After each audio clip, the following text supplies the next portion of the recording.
और मैं तो आपसे अपील करने के लिए आया हूं, ये अपराधी और माफिया किसी के नहीं हुए हैं, याद करना, किसी के सगे नहीं हैं,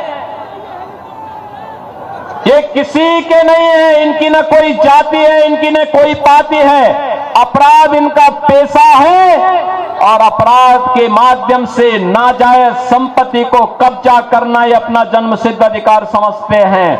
ऐसे लोगों के खिलाफ तो जितनी सख्ती हो सकती है, सामाजिक बहिष्कार हो सकता है, करना चाहिए, जरूर करना चाहिए। और यही कहने के लिए आज मैं आपसे कहने के लिए आया हूं। पहले चरण के चुनाव 6 नवंबर को संपन्न हो गए हैं और पहले चरण के चुनाव में बिहार की जनता ने साबित कर दिया है, जो रुझान दिखाई दे रहे हैं, रुझान बताते हैं कि बिहार के अंदर अब लालटेन की धुंधली रोशनी में अपराध कोई नहीं कर पाएगा, बल्कि मोदी जी के नेतृत्व में, मार्गदर्शन में, नीतीश बाबू के नेतृत्व में एनडीए सरकार की एलईडी लाइट में जगमगाता हुआ बिहार तय कर चुका है कि 14 नवंबर को जब परिणाम आएंगे तो फिर एक बार एनडीए सरकार, फिर एक बार एनडीए सरकार की शंखनाद अभी से सुनाई दे रही है। बहन और भाइयों, बिहार, जिस बिहार का अपना गौरवशाली इतिहास रहा हो, जिस बिहार ने नालंदा विश्वविद्यालय दिया हो, जो बिहार आर्यभट्ट और आचार्य चाणक्य जैसा महान आचार्य दिया हो,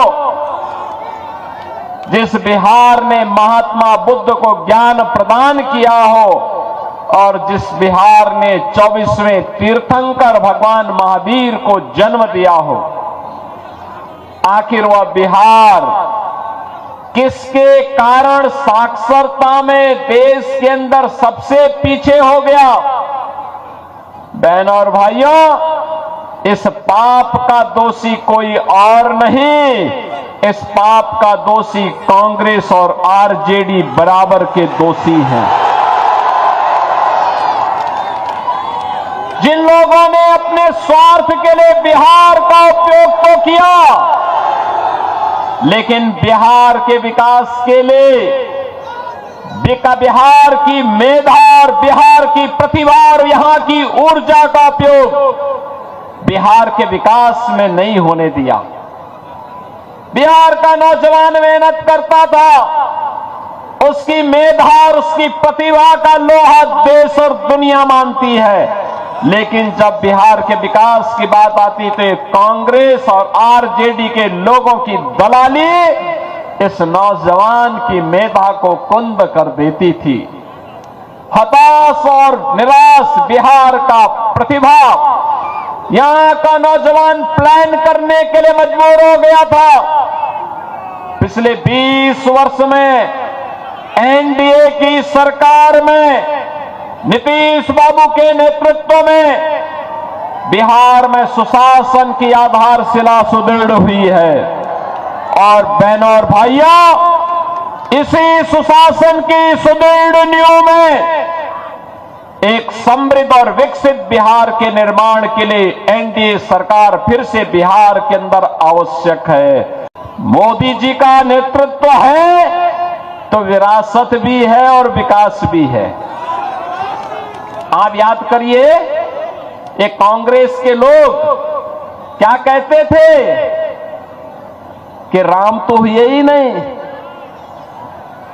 आरजेडी के लोग खानदानी माफिया को बचाने के लिए और खानदानी माफिया को जिताने के लिए उसके दबाव में राम मंदिर की रथ यात्रा रोक देते हैं।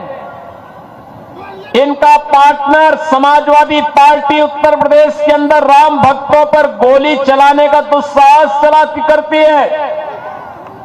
लेकिन तब भी राम भक्त कहते थे राम लला हम आएंगे मंदिर,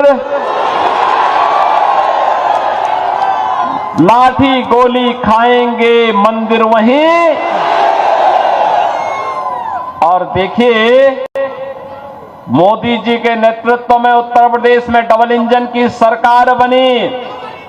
क्या एक कांग्रेस, आरजेडी या समाजवादी पार्टी भगवान राम के मंदिर के निर्माण को रोक पाई है क्या? आज अयोध्या में भगवान राम का मंदिर बन गया है ना, कोई संदेह है क्या? और देखो अयोध्या में भगवान राम का मंदिर बना तो महर्षि वाल्मीकि जी के नाम पे इंटरनेशनल एयरपोर्ट भी अयोध्या में अब बन गया है।